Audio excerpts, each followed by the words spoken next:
The Lord be with you. The Lord be with you. The Lord be with you. No. The Lord be with you. Deacon Michel, is everything okay? Oh, sorry, Abby. I was just practicing my new lines as a deacon just before you were calling. Sorry about that. That's kind of Oh, no worries. Do you have your sheet ready for today? I do. It's time for Witness Wednesday!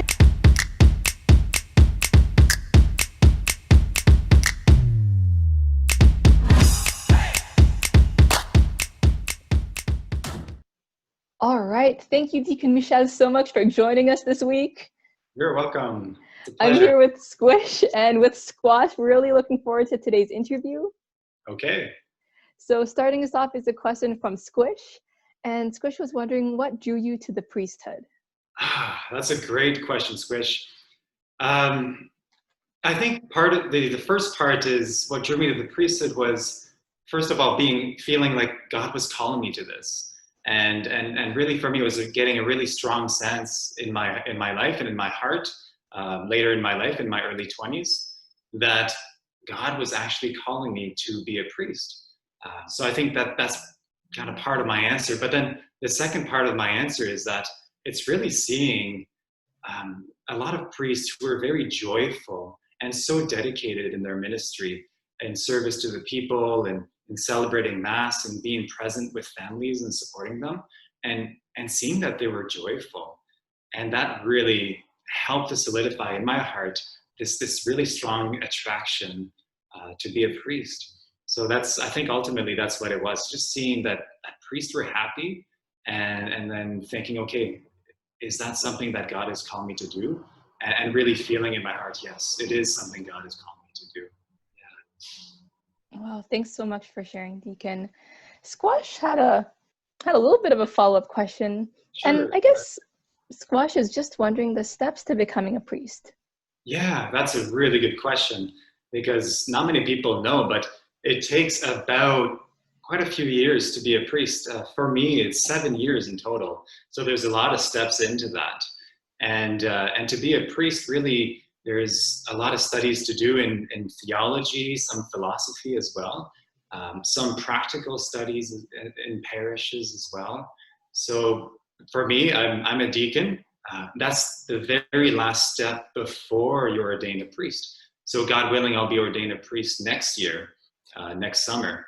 But so for me, if Squash, I think it was Squash, right, who asked the follow-up question. So I had to do 1 year of philosophy and then a year that was, we call it a spiritual year, which is a year almost like dedicated to prayer and to just growing in my relationship with God. And then I did 2 years of theology, followed by 1 year of practical in-parish experience, which I did here in Kingston at St. Paul the Apostles Parish. And then I returned to the seminary for the final 2 years of more theology. And right now, God willing, in September, I'll be going to that very last year to do my last year of theology before I'm ordained. Wow, thanks so much for sharing. Squash has learned so much from that answer. Thank you. That's great, yeah. I always learn a lot from anyone anyways, so. All right, so our next question is from Squash. Okay. Again, and it's, what do you love about being a deacon? Yeah, that's a really good question, Squash. As a deacon, I was ordained for service to the church, for service to the people of God and to the church. So one of the things that I love the most about being a deacon is being with people, being with the people of God. So either it's like encountering them outside of Mass or even like in different apostolates that I get to do. Like here, I'm placed for the moment at the cathedral, at St. Mary's Cathedral here in Kingston, and they have a drop-in center. And I get to serve at the drop-in center during the week where we encounter, or the volunteers and myself, we get to encounter people, men and women, who are experiencing homelessness or difficulties in their life. And we distribute food, we distribute water, but we also give of ourselves. right? We give of our hearts, we talk to them, we love them, and it's just a fabulous time just to get to encounter people. I get to encounter amazing volunteers as well who give of their own time. So it's just a great joy for me. And then another part of my ministry as a deacon is I get to proclaim the word of God during the Mass. So as a deacon, I made a promise as well to live my life in proclamation of the gospel, of the word of God. So I get to proclaim the gospel at Mass and preach as well, which is really amazing. I never thought that I'd enjoy it so much. But I get to do that on Sundays. It gives me a lot of joy to be able to do that as well. But that's a really good question. Thank you. Oh, thank you, Deacon. You're welcome. Thank you. Thank you for teaching us. So a few favorite questions. First, your favorite Bible verse. Oh, yeah, that's a good one. So I had a lot of different Bible verses over the years, but the one that has really stuck with me the most is from a letter from St. Paul. It's the letter to the Galatians. And it's Galatians chapter 2, verse 20. And it kind of goes like this. It's a bit of a long one. So it says, I have been crucified with Christ, and it is no longer I who lives, but this life that I now live in the flesh, I live by faith in the Son of God who loved me and gave his life for me.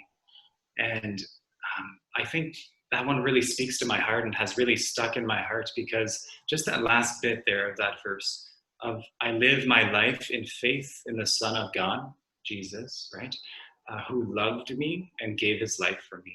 And that explains everything about my life, about my call as well, and how I responded to this call to the priesthood, is that it all came from an experience of love.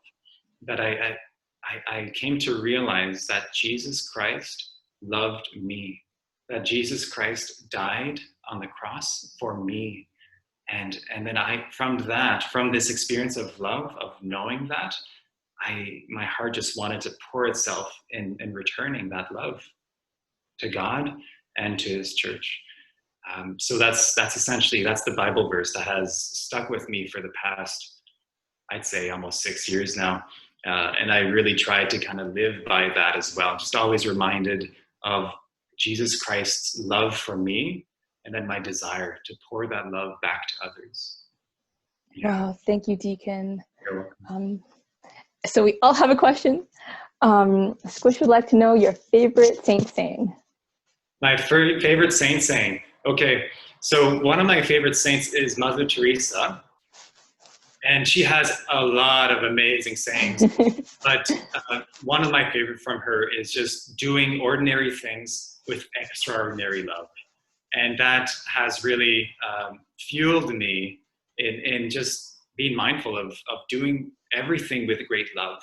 So not always looking to do amazing and flashy things and things that everyone will see with great love, but then even to do the lowest and simplest tasks with great love, because ultimately Christ sees everything, and that he calls us to do everything with great love. So that really kind of, strengthens me and fuels my life to say, okay, I'm doing everything with great love, just like Mother Teresa. And you could see in her life too, that she really lived it. And that really inspires me. Oh, thanks for sharing. Squish, say thank you. Thank you. You're welcome. And almost our second last question, your favorite quarantine activity. Oh, yeah. So there's a lot of things that I have done during this quarantine, but I think my favorite activity, at least for the past 3 weeks now, has been to find where was the last place I put my mask.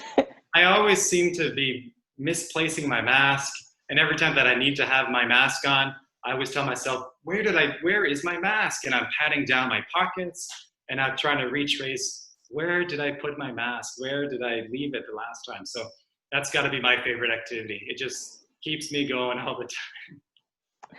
Thanks so much for sharing. Finally, what is a gift or talent that you have? And this will lead into our part 2 of the question. Yeah. But. So this is kind of a funny thing, but apart from being very tall, which has, I guess it's a gift. It's definitely a gift. God created me that way, and I can reach for things very high that people can't necessarily reach. I can do a lot of things that, like maybe dunking, that not everyone can do. But as one of my favorite movies, one line that says, "With great powers comes great responsibility." I think it's Spiderman that said that. I try to use that great gift that God has given me to for the good of others. So I have a lot of people asking me sometimes to help them reach something on top of shelves, and I always gladly say, you know what, God gave me this gift of being tall, and I'll use it for good. All right, that finishes up our questions for today. Thank you so much, Deacon, for all your time. You're welcome. That's been a pleasure. Thank you, Abby.